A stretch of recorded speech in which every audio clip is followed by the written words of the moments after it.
Welcome to the Anti-Architect Podcast. I am your host, Christian Giordano. As president and owner of the design firm Mancini Duffy, I am driven by a quest for learning and radically changing the industry. With this podcast, I'm hoping to improve the industry that I'm so passionate about by taking a critical look at how architects work through a variety of voices and shared experiences.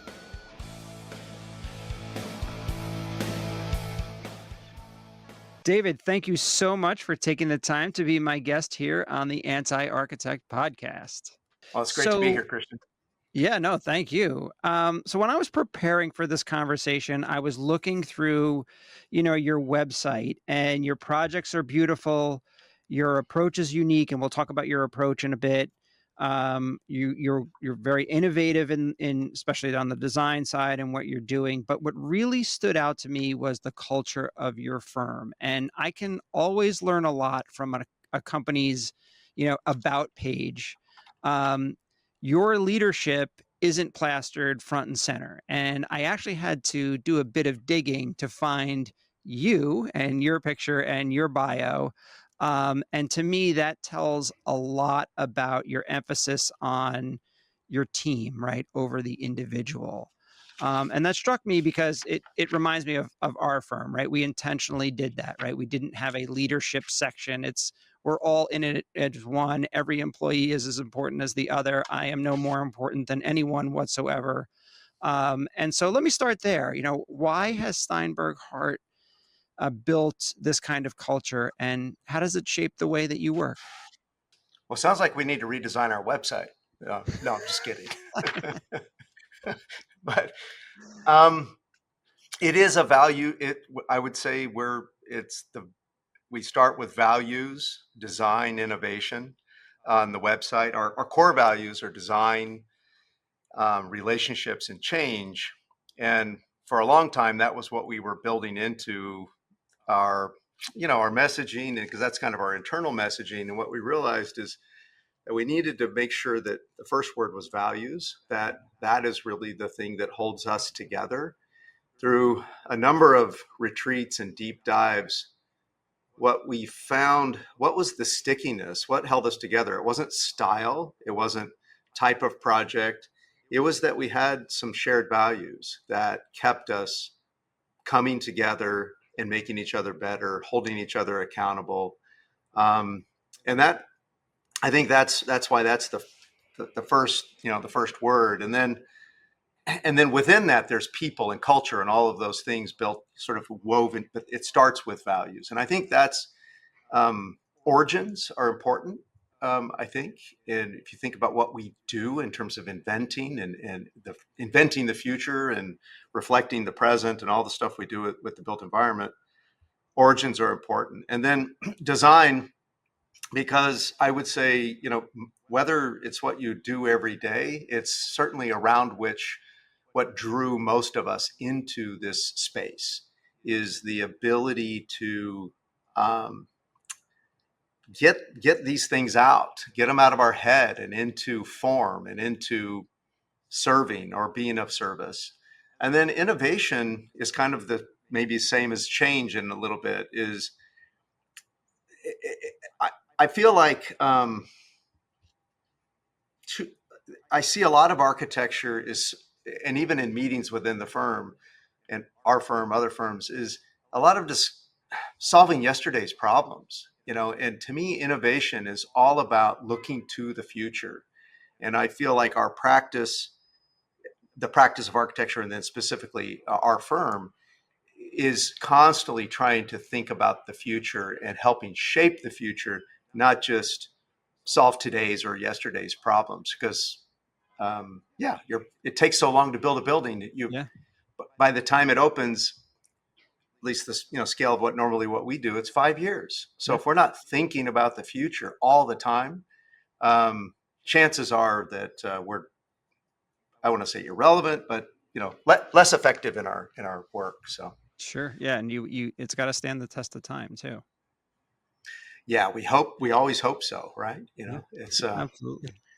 I had a professor in college that said, cute is always bad when we're talking about architecture. So like, so I don't know why I remember that, but I did. Yeah, sometimes we use the term cheap and cheerful, and it drives me crazy. Yeah. Um, so I want to get into the culture stuff a little bit more because it's obviously a very strong portion of your company. But let's talk a little bit about architects in general first. If you had to pick one thing, what annoys you about Oh, architects? one thing. Well, you can do more than one thing if you'd like. Yeah. How much time do we have? No, just my wife should be on the podcast. She would be more. That's funny. Mine too. Um, well, it's always something, and I try to then turn this into, well, what are we going to do to make, well, to not be annoyed, right, or to not be bothered, because uh, nobody wants to be that person, right? That's always complaining. But I, I think it's in design presentations, the describing the work rather than um, what is it doing? What is it trying to do? What's the, what do you imagine happening in this space, the experience of the space? And I think that conversation which is the conversation we'd be looking to have either internally or with our client, is so much more important than describing the thing that's on the page. And so that tends to be a reoccurring thing, and I think it gets rooted maybe somewhere in college, and then it perpetuates, throughout, and it doesn't really lead to a conversation. It's the equivalent of somebody putting up a PowerPoint and reading every line of the PowerPoint. Architects may not know that's how it feels to everyone, because I don't know that they do a whole lot with feedback loop. That would be probably my second thing is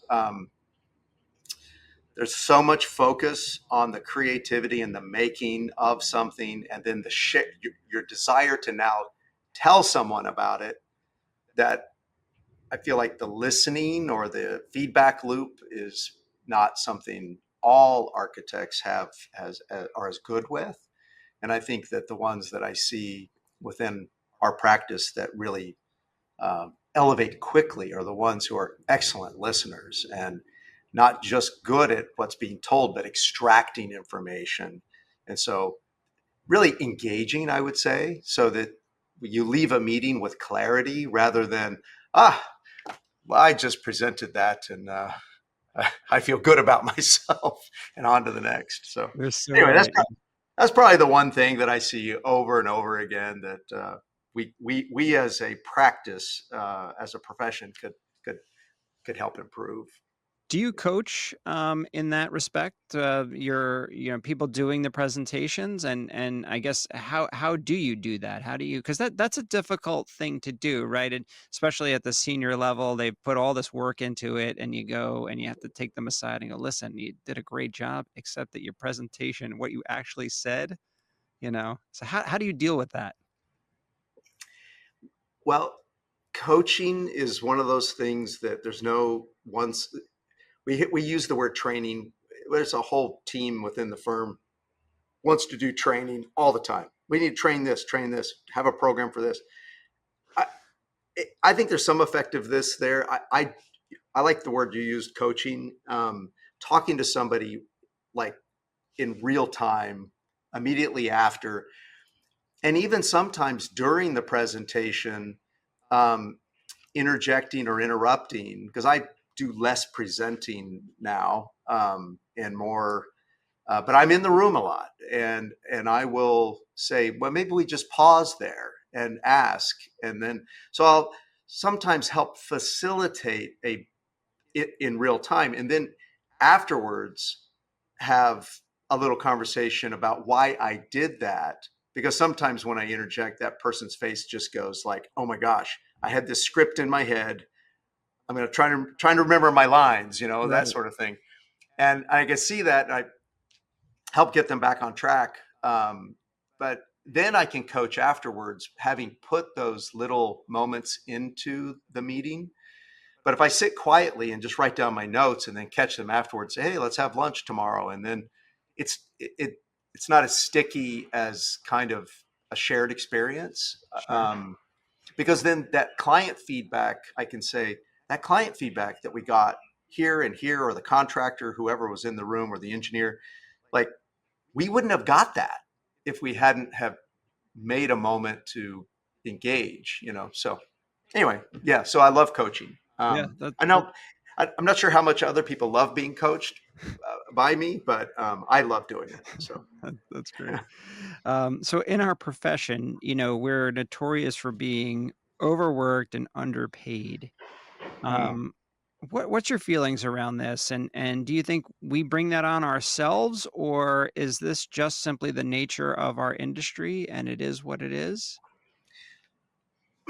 Oh my gosh, you're hitting hot buttons for me. Um, it drives me nuts that we in and you probably had a professional practice class in college. We have so much emphasis around the practice of architecture, but not the business of architecture.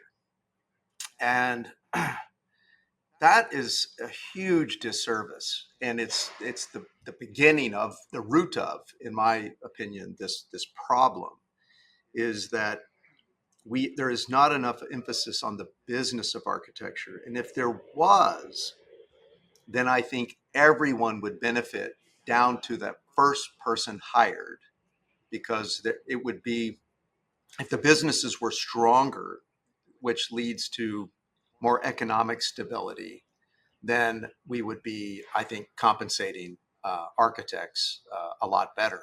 It is one of those businesses that, yeah, by the time you're 50, it could be a lucrative or well-paid, business, but that's a lot of years, Exactly. to get to that place. And what I see is a lot of the people who are more, um, I'm maybe aware. Maybe I wasn't aware enough when I was younger. So people who, because of their family background or their friends or whatnot, are more aware or more driven or ambitious, they leave. They go back to school and get an MBA. They go back to school and get a law degree. They go work for a developer. I have 16 former employees, 12 of which are our clients, who moved to the other side of the table. And work-life balance, compensation, all of the above. So I think I jumped into the comp part of it, but it's also the hours. There's so much to learn that in that first decade, you you probably are working 60 hours a week, because you're figure well, maybe not anymore. I think we have some generational shifts, but certainly in the 90s when I started, the 50-60 hour a week was sort of the normal architect week. And it was about, you had so much to learn. And I felt like that's, when I look back at it, what drove me, there was nobody pushing me that hard. I think it's just, there was, each day opened up, oh my gosh, there's another 20 things I don't know or understand. And just that desire to uh, know more, probably leads to that. So Yeah. You touched on the generational thing, which I find interesting, and I certainly see it. Um, why do you think there is that generational difference where you and I was late 90s really starting for me, but all through my first 20 years of doing this profession, I was the same. I worked 60-hour weeks at least. I always worked on a weekend. If you ask my wife, she knows that I'm always working in some capacity, and still to this day, right? It's different work. It may be more thought. I'm trying to think of what we're, strategy for our firm, or unfortunately, it's a lot of emails, right? And just responding to things, or directing, that kind of stuff. But I've always worked in that respect. And I see it too on the generational side. Why do you think that is? Is it good for the profession? Does it matter? How do you see all of that? well, I do think it's good that people aren't working, say, the hours let's say of the 90s. So you and I probably close. I started in 92 in the profession. And yeah, I think it's got to be healthier. I think what's different, we didn't have the internet. And you think, well, what's that? But think about how long it took us to go open up a Sweets catalog, find a product, find this, call a rep, talk to, like, to figure out something on the project took a lot more time. And those are the kinds of things you might have been doing and you were, at least I was, manual drafting. Quickly, CAD existed, but it wasn't something that everybody had on their desk. It was still drawing boards. So there was so much more time put into that. Now, the ability to access to information and very quickly put that information together is something that I think allows for people to work faster. I'll call it, I think the generation is better at cut and paste. Like, it's those terms, cut and paste, we were using sticky backs and sepia, and like it just stuff just took longer, right? And then I think also the people who still spend a lot of time, obviously there's the deadline crunches, it's the designers. Design it can take 10 hours and it can take 100 hours. It's really hard. And I think if you are doing more design, it's all design, but I mean, I'm talking like blank piece of paper. It could be anything. You can really lose track of time and burn a lot of hours. And I think for some, certainly when I was younger, that was very enjoyable. So I don't regret any of that time. But I do remember putting construction drawing sets together and all the other things on the weekends, like you. And yeah, I mean, I had 3 kids, young kids. My ex-wife, which is also something that happens to architects, is yeah. I mean, those were rough. Those were tough years. I wouldn't want to do that again. Actually, I wouldn't do it again, knowing what I know now. But I think technology has shaped that a little bit. At least that's my perspective. I like that. So at your firm, Steinberg Hart, you're a 70-year-old architecture, interiors, planning firm. You have, we said 8 offices, right? I know you have LA, San Jose, San Francisco, San Diego. You do have New York as well, Austin, and overseas you have Shanghai. You guys are driven, and you talked a little bit about this, driven by your core values, right? And how do you keep those values from becoming not just words on a website or on paper? How do you integrate them into your day-to-day practice? Yeah, great question. I think for the design one, we look for design in everything we do. So everything we're doing, we're bringing make the world a better place, which is, to me, what design's all about. You're trying to invent, make, improve, whatever. You're never going the other direction, right? You're working on improving. And so I think in that design conversation, if we're trying to make the world we want or make a world a better place, we're measuring that in all discussions in all aspects. So whether it's looking at financial data, are we looking at this the right way? Is this data that actually helps us be better at what we do? So it even comes into those aspects as well. So that's design. And then relationships. Last time I checked, it takes a small army to create the work we do. And so through that, you need to build trust. You need, like, all the dynamics and complexities that come with relationships: fun, being of value, being a trusted partner, being present, All of those things tie into relationships, and then relationships are then sticky. They are the glue at the end of the day. You're going to hit all kinds of challenges from start to finish on a project, and then start to finish in a career and a life. So these relationships are the things that um, save you, and there are moments where you need saving, um, and then you're there for other people. So one of our measures is, we call them boomerangs, people who've left the firm and come back, and Mhm. or have left and then become our clients. And so that, to me, is where that, I mean, the relationships is probably the one that I probably started with design being the thing that was probably the core value that drove me the most. Relationships, I think, is the really the center. And then change is just, soon as we hear, well, that's not the way we do it. Uh-oh, you, like, the police come out. What? Like, hold on. Is there a better way? Is there a better idea?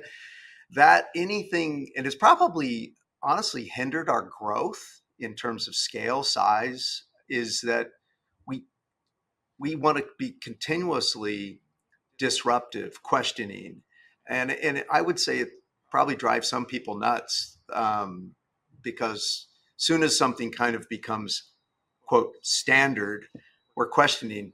Well, should we really be doing it that way? And I think it does probably hurt our bottom line, but it keeps us coming to work and not getting stiff and stodgy and all those things. So yeah, change is probably, now as I think about a 70-year-old firm, how do we, I'm third generation leadership in Mhm. the company, and it will be transitioning. We're already working on the transition to the next, you know, I will call it fourth generation of leadership. And I think that core value of change is key to continuing to transition and evolve. And just, I think I wouldn't come, I would retire if it was not ever changing. And now AI, right? That's the thing that is, um, in the middle of every conversation. Where are we going with this? How does it tie in? It's it's the nervous excitement that's rippling through the office and through the profession is kind of has me glued to my seat. Like, Yeah. okay, I got to be right in the middle of this and make sure I understand it. So I'm learning things that I all kinds of new tricks and things Oh, at yeah. this moment. So yeah, On the fun. ownership transition side, so, yeah, I always find this interesting because I'm the same, right? I'm I don't know if I'm the 3rd, 4th, or 5th, to be honest with you. I have to really kinda think it through because our firm has a 100-year-old history, um, but the sort of early history of it is a little hard to really wrap my head around because it was a series of acquisitions that, um, Mr. Duffy, because we're Mancini Duffy, Mr. Duffy had Hmm. made along the way. He joined up with Ralph Mancini. So I consider myself the third level or the third owner, along with my partners, right? And we're new to this, right? We've been doing it for 10 years in terms of our ownership, but it's amazing how 10 years have flown by, and I am looking for who's my replacement, right? And who are all of our replacements in that sense. And we've certainly identified some key people down the road.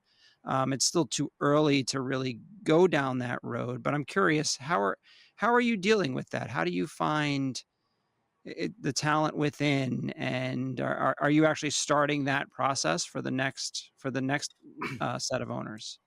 Yes. So the thing about our process is it's continuous.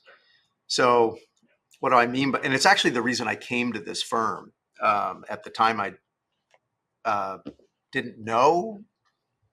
Anyway, let's just say that's a whole other story. So the reason I came to the firm is, um, transition was being discussed during the interview process, the future of the firm, the transition of the firm. And Rob Steinberg and Ernie Amane had bought the firm transitioned the firm from Rob Steinberg's dad, Goody Steinberg, and Richard Tanaka and a few others. But Goody was by and far the majority owner. And they, after going through that buyout from father to son, and Ernie Yamani is Rob's partner, they didn't want to make anyone do that again. And they saw that this generational type of transition of ownership was just too hard, too painful. So they started to, they put, not started to, they put a program together in 2000. And I came to the firm 2 years later. I was one of the early recruits, but they put this program together to start to get people in and into ownership and slowly transition. So I became an owner at age 35, Hmm. and then, became equal owner with Rob at a point, and then eventually bought Rob out, through this process. But it's been a 23-year journey for me. And it was never, there have been big steps along the way, like when I agreed to become president, and then became president, and then changed the name of the firm. Like, there have been these moments, but really there's been in the background, this, number of shares. We trade at book value very simply. Hmm. And we have two new shareholders joining us this year, and then we have two that are retiring out. So we're just kind of moving that ownership group is kind of ever evolving. Now, the president, CEO, and majority shareholder, yes, that's a bit more of a bigger step. But when you have the rest of that sort of current continuing, then it's not as disruptive as one person or this group is all selling to the next group and this group to the next. It's not like that at all. And so our buy sell agreement and our structure is really, and we've tweaked it a few times, and we're about to make another little tweak. But all of that is to help streamline that process. And also because of that structure, we've done two mergers. We did one with San Diego office, which is actually an office I worked for 4 years. Cool. And then we did one with New York, which was Holzman Mospatino, and that's the Malcolm Holzman from Hardy Holzman Pfeiffer, where I also worked for 5 years. So in some ways, I've gone back and merged with the other. Now I own the rights to every project ever designed. That wasn't the That's great. motive. That wasn't the motive, but it is. That structure has allowed those mergers even to be pretty easy to do, and I wouldn't say, painless. Painless to do that. So I think the idea that goes back to that change as a core value. When Rob and Ernie, when I first met them in 2002, transition was just on their mind, and they were, not. In fact, Ernie just now is starting to, move into retirement at age 70. So it's Okay. it's kind of maybe that's too much detail, but it That's great. is it is really part of creating that stability, because those changes can be, a lot of firms don't survive them. No, they Many don't. And do not survive. it's a hard thing. It's great to plan ahead, right? A lot of firms, it's, a sole proprietor, let's call it, and they wake up and they're 75 years old, and they, may have 50 plus people working for them, and realize, what am I going to do now? Right. We've had where that scenario has come, and we've talked to them about buying that firm, but when you really look at that, like, we like the mergers and acquisitions where it's, a group of people that want to continue working and just want to continue to grow and do great work. We're not looking to fulfill someone's retirement fund, right? Because that doesn't work out for anyone. The people, unfortunately, usually below that owner, they can't sell the way that owner does, right? And I Yeah. know sell is a bad word in architecture, but that's the reality. They can't bring in the work, and then it's a totally different environment. So, I think more and more firms should really think about what their future is, for the long term. Because it's sad to see a firm that there's, you've seen a few in New York that are strong firms, and they just kind of, they fizzle out. and go away. Kristen, you touched on the thing that's more important than what I was talking about in terms of structure and ownership, and that is the seller-doer model. That it is that big personality or personalities, group of them, however the firm is structured. That is really kind of what most architecture firms, are built around. And then when those rainmakers transition, it leaves a huge void. And we felt it, when Rob Steinberg transitioned. He's still with us. Actually, he just made a city council presentation a couple of weeks ago, which reminded me, like, wow, he's still an amazing presenter. Um, but it leaves a void. It's hard. It is really hard to fill. So just as you're looking at new owners when they're in their 30s, let's say, and early 40s, so it's you're also looking at them through the lens of, are they going to be able to feed the team? And I think as you grow and your firm gets bigger, that obligation to take care of people and their families and make sure that they have a job weighs heavily. And so I think part of thinking about who should be an owner in the company are people who are capable of sustaining business, but also able to handle that stress that comes with that obligation. It's yeah, well, that's a whole other podcast probably, but yeah, there's quite a bit in there. No, it's that's for sure. There is when I kind of became, the owner, I was excited, obviously, to be the owner, and I was good at bringing in work. But then you do realize that sense of responsibility you have to everyone, and you never know. There's could be an employee that's taking care of their mother and their grandmother, and then obviously there's families and kids, and all sorts of lives are involved, and now you've got to make sure that those people are employed, and you grow up pretty quickly when you have to do that. And that's another thing that's not taught in architecture school, right? That it Right. goes back to the business of architecture, the ability to sell your services and sell yourself, because people are buying you and your team, as opposed to not necessarily buying your design. They obviously, the design plays a huge role in that, your experience, and can you do it, and are you good architects, all of that stuff. But at the end of the day, the client is buying you, and that's a big thing to realize at some point. It is. I mean, the hardest thing in business is letting someone go, and Mhm.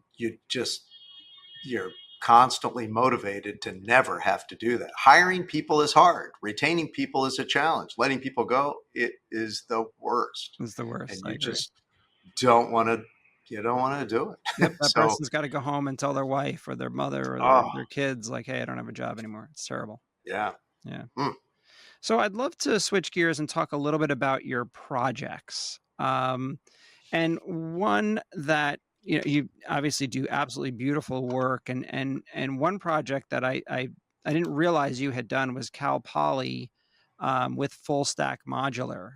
So that's a modular yeah. contractor. I've had Roger Kirilak on this podcast, as a matter of fact. I've gone to see him speak a few times. He's on, he goes to a lot of these construction industry, forward thinking stuff, Hmm. and I was excited to see. It's unfortunately for us in New York, we try to go there with the modular, and it never seems to happen. Well, I mean, it has happened, obviously, but our clients, for whatever reason, at the end of the day, they don't fully execute down that road. So talk a little bit about that and that experience with the modular build.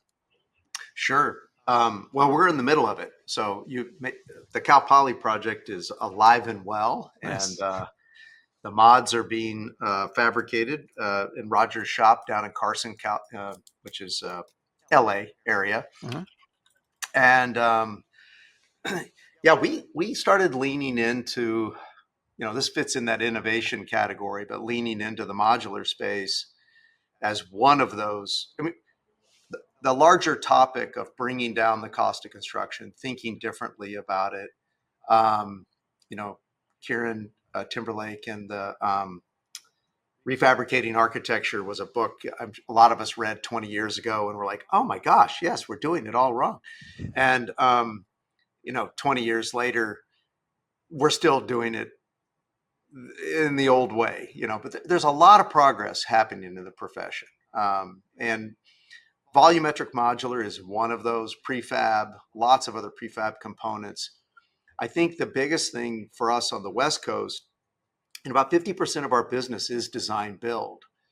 And so we work for the contractor, or with technically, but really as a team for the owners. So there's an integrated thinking about every aspect of the project, really early on.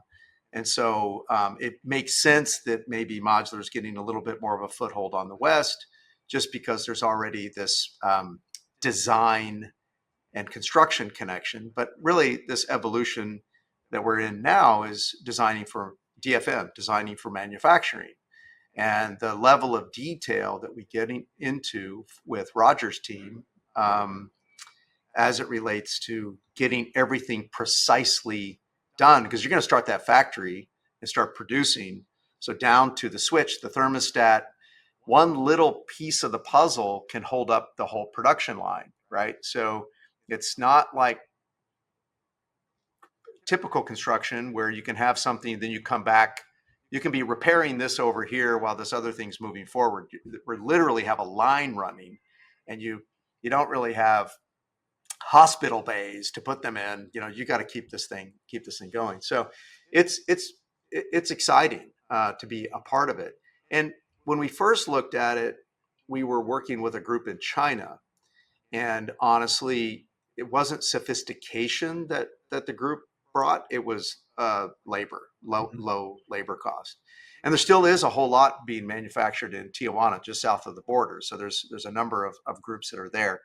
And so that importing of lower labor was a early concept.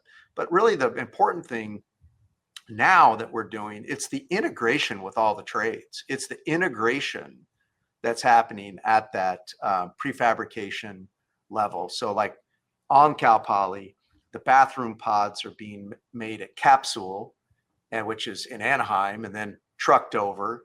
The facade panels are being made by KHS&S.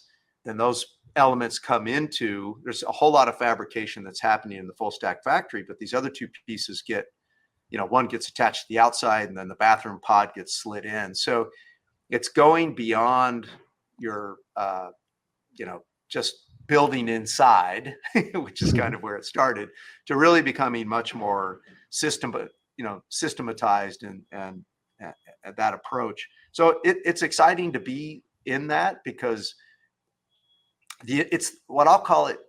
Best way to say it, Christian, is the immediacy of the decisions.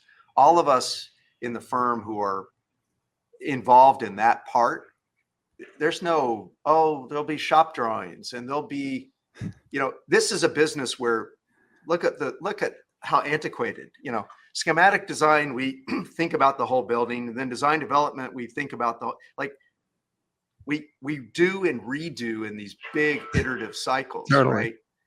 Now in this, where the industry is going, whether it's volumetric or something else, the immediacy from decision made to production making for the architect in our field, I think this is upon us. The acceptance that we're going to allow 2 years to design and another 3 years to build, that 5-year period is just, we have to compress that to 2.5 or to 2. And the way to do that is to move more immediately from design decisions to fabrication. Sure. And that collapsing is going to be as important for our industry as AI or anything else, because it is about better managing cost, but also time. And getting time certainty and cost certainty is, people talk about dropping or lowering. Certainty in our business is of extreme value. It's scope creep, cost creep, schedule creep. These are the things that small daggers that hurt the business.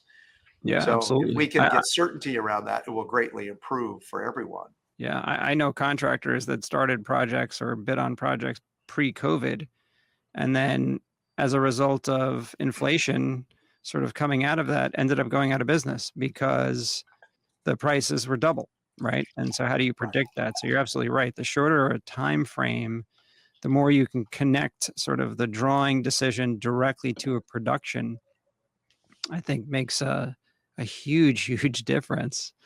Um, are there any other projects that you'd want to highlight? Your firm does beautiful, beautiful work, and we'll show some of the images on our YouTube channel. Are there any other particular projects you'd want to highlight and just tell us a little bit about them? We have a project we're doing with McCarthy at UC Riverside, which is a integrated arts, STEAM Mhm. project. And I think in our higher ed practice, really excited about the interdisciplinary components coming into buildings. And so we're really designing buildings. We also have one at Harvey Mudd, which is a science center, but it really has a whole bunch of different programs that are tied together. And I think that's an exciting space because it's we're building the way that education is evolving, and I think that's certainly exciting. And then we have a project in Tuscaloosa, Alabama, which is similar. It's a STEAM project, but it's the Saban Center. So it's Nick and Terry Saban, and it is for at-risk youth. It's actually for everyone in the community, but it's really a matter of bringing arts and science education and making it fun and making it accessible.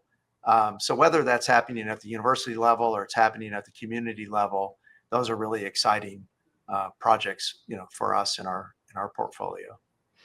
So what you mentioned design sort of at the beginning of your career, very similar to me. I started as a designer, right, and then evolved into more of the leadership stuff.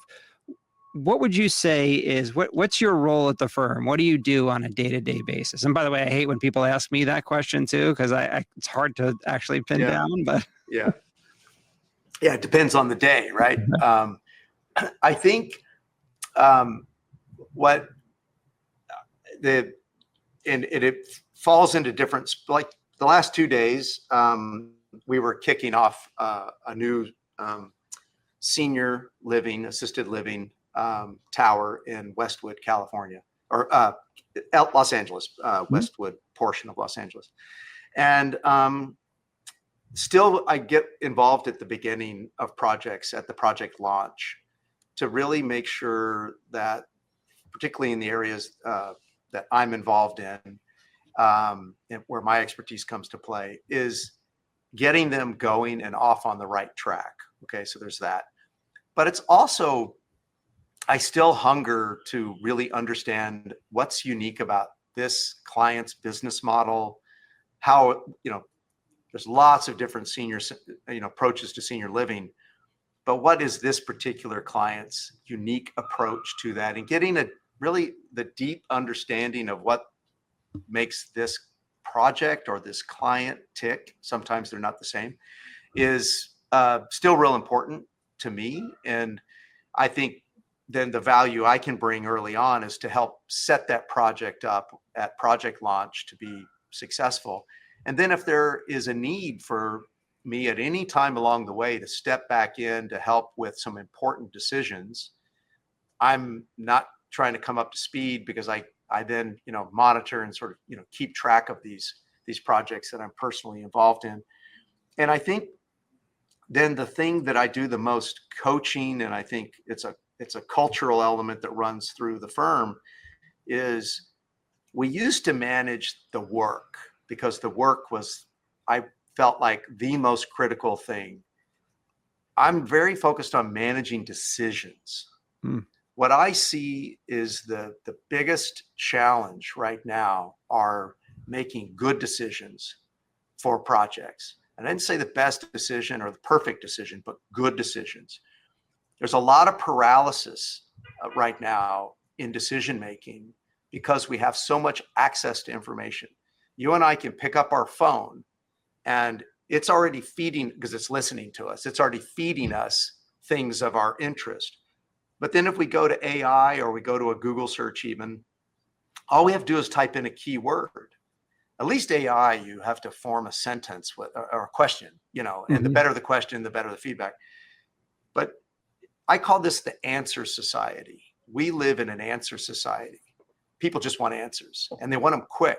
And, this thing you used to do at the dinner table, which is kind of talk about things and all be wrong and have a great conversation. We don't do that anymore. We pick up the phone, we look, oh, it's this. And this, so there's this, we are all just answers at our fingertips. So curiosity starts to go away, wonder goes away, creativity goes away in an answer society. And so what I look at is when you have all of that, we should be able to make better decisions. Wrong, wrong. What I'm finding is clients need they need 99% of everything solved so they can make a decision to move forward. There's so much demand for certainty in a business which is uncertain, ours. And I think when we started, our clients were making decisions based on about 70%, and like, oh, this seems like generally the right direction. And Right. we keep going forward. Now we don't go forward in the same way because we have to look at it so many different ways, so many different options, so many different permutations. I'm not saying one's better or worse, but what I've come to in that is if we're not managing the decisions, then we're not really helping facilitate the success of the project. So that is probably the thing that I do the most of, is look at situations and go, how are we handling the decisions here? What are we communicating? Have we let the owner know, the contractor know, the engineers know? And it's not deadline, staffing, and work. Yes, all that happens, but we've Right. got that down, right? We all do. It is, I think, the decision making, that paralysis, I'm seeing it, and it's a crisis running through all different, and we do lots of different types of projects. I'm seeing it across all client types.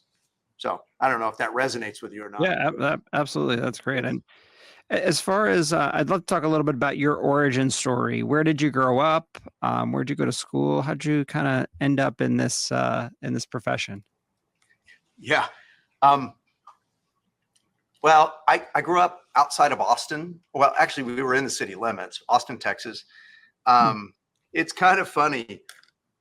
I will say, to people, I grew up in the suburbs, but it was more semi-rural, no sidewalks, no curbs, no gutter, no sewer. You had a septic tank. The yards were kind of unfinished. 50% of the people maybe had a fence because maybe they had a swimming pool, or, oh, people had fences around their gardens to keep the deer out. So we did those fences. So I'd like to say I had a semi-rural upbringing. And I was just fascinated with building things, like a lot of architects. I played with Legos and Lincoln Logs and all of that. And true. And then also tree houses and forts. And sometimes those forts were found out in the woods. Sometimes they were, my dad would come home with before it got cut up and split into firewood, it would be big pieces of trees. And I would get out and arrange them. And I just love that. I mean, and so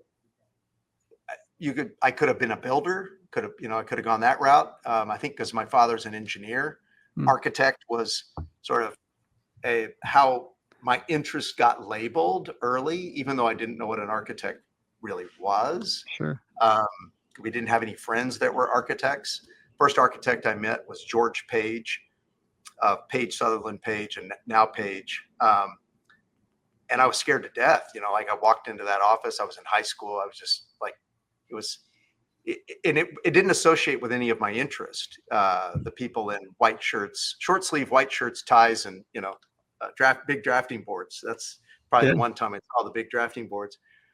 Because what really got me interested in architecture was making things and building things. So then when I got into college, I went to Texas Tech, um, and there was models. We were building models, and that really sort of all brought it home to me, because that was spatial. That connected back to the things I did as a kid. And I realized that I do have this deep love of architecture and making things. And so I'm always, when I'm working on projects, I think about it from imagining, because when I was making those things when I was a kid, I wasn't making a treehouse. I was making a treehouse that became a spaceship. It was the background for my imagination and my play. And Right. so that's kind of how I design still, is I'm imagining how this is going to be used, and how it's what is the activity that takes place.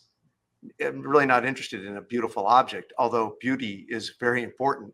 It's not how I get there. I get there through thinking about how people live and experience. And so for me, space was always an experience as a kid. Now, if you had asked me when I was young what I was going to be, I would tell you I was going to be a football player, because when I was a kid, this interest that I've just described was background to anything that had to do with sports. I was a outdoors sports, played football, ran track, and then when I went to college, obviously too small to do those things beyond high school, and just had all this time to sink into architecture. I fell in love with it, and That's still in great. love with it, to this day. I still love it. And what brought you out to Los Angeles? After my third year, I did the 5-year degree at Tech. They don't have that now, but back then they did. After the third year, the school arranged internships at about 15 firms around the country, where they had a relationship with a tech grad, and CRSS in Irvine. So I came out to California and did a summer that was a summer fall internship. And then I ended up staying even longer, a full year, because the firm was working with Cesar Pelli doing a project in Costa Mesa. And I fell in love with the whole being involved in the project, and they asked me to stay. So I ended up spending a whole year there at that firm. And then when I graduated in 92, it was not a good time we were in a pretty bad recession for this profession, and all the places I wanted to go. Back then, people would write you a letter back. Mm-hmm. You sent a letter, you got a letter back. Thank you very much, but we're not hiring. And I was looking to go to the West Coast or the East Coast. And it was not really interested in being in Texas. But I found a job in Texas, and with HKS, and when Ralph Hawkins called me to tell me I had the job, he said, "There's a catch, though. We really want you to move to our Santa Monica office. Would you be okay with that?" And I was like, yes. So that brought me back to California, and from HKS, I went to RJC and worked for Roberta Jorgensen, who had James Robbins and Janine Christopher. That was the RJ&C. And then we've gone back, and they're now part of the firm, or because we merged with them. And then I went to Hardy Holzman Pfeiffer, Mm-hmm. and then after that to Steinberg, and I've been here ever since. Nice. So That's great. yeah, So, started as design and passion in design, and still that's what drives me, but I do a lot less of it than I once did. yeah, same here. So looking towards the future, how do you see, your company using artificial intelligence? How do you see that potentially changing the way that, the next generation of architects work and our profession in general? So we're testing it, using it. I guess we've moved beyond testing to using, but in a very sort of controlled way in our working drawings, particularly around dimensioning, wall tags, and it's not putting the sets together, but it's assisting us. And so we're using that, testing that.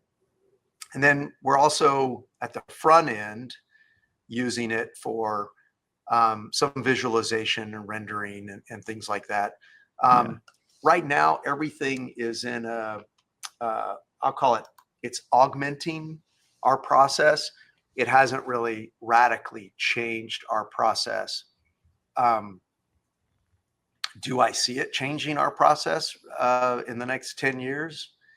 Absolutely. And I think this is one of those areas where I'm quite interested in staying fully engaged and helping see where this goes. And mid-sized firm, we don't have the resources that the big giant firms have, and then you've got the small 5-person offices who can heavily utilize these tools. And I think once again, the question of the relevance and success of a mid-sized firm is back on the table. It's I don't know if you've experienced that, or Christian, but the mid-sized firm is tricky. It's the big firm makes sense to me, the small firm makes sense to me, and obviously I know a lot about a mid-sized firm because I run one, but it is full of the best maybe of both worlds, because we can do big projects,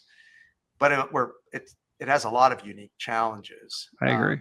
From the resource standpoint. So one idea that I'll toss out to you was actually given to me by the COO at Lake Flato. He said, why don't 10 of us mid-sized firms get together, pool resources, and then like really work on this together? And I was like, wow, that makes a lot of sense, because when I talk to my friends over at Gensler, they are on another planet than we are relative to their engagement and investment, or the PR around it is. I'm not sure yet, because I'm not, it's hard to know, right? Right. You don't know until you know. But I would say we're at the experimenting. And what I do like is that once we do find something that works at our size, we can turn the ship quickly. We can adapt quickly. And I would say right now, we're still a company that just is successful because we've got great people, and they're committed. They are smart. So it really is still all about people for our company. And that is going to be people, technology, how we build those relationships between people and technology, I think, is the theme I'm looking for in terms of the success. It's not a either or, it's an integration. And that's kind of at least where my head's at in terms of looking for what the future looks like, is how do we integrate these things? So. Yeah, well, very well said. So as we wrap up, is there anything we haven't covered that you'd like to tell the listeners?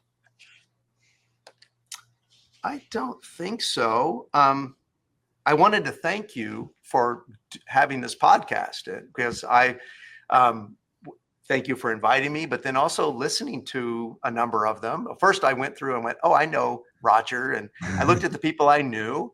And then I looked at the people I was curious about, and I listened to several. And thanks for doing it. It's I have found it to be really interesting, and so hopefully this isn't the last one. Well, I do appreciate that. It's you never know. You put yourself out there, you put your kind of all this out there. You never know, but it's thankfully it's well received. It's and the goal has always been, even despite the and I catch some heat on the internet for the title, like I'm anti-architect, whatever that means. Like I don't like architects, but it's quite the opposite, right? It's meant to be positive, and how can we improve things, right? How do we get people not work 60 hours and make more money and do great design work and have wonderful clients and relationships and meet people like you that, I find common values with, especially when it comes to the culture and the way that you treat your people, and then ultimately how that translates to design. So I very much appreciate the compliment. Yeah, well, it's providing people access and connect, which is important, because I think architects have carried themselves in a way in different rooms and in different environments that have made them less accessible, less connecting, less human than maybe they could be. So yeah, I actually, when I saw the name, I read it as, I think I read it correctly. So I'm sure. yeah. Well, David, thank you so much for being my guest here on the Anti-Architect podcast. Your perspective on culture, the work that your firm does, it's very inspiring. So thank you again for being here. Absolutely.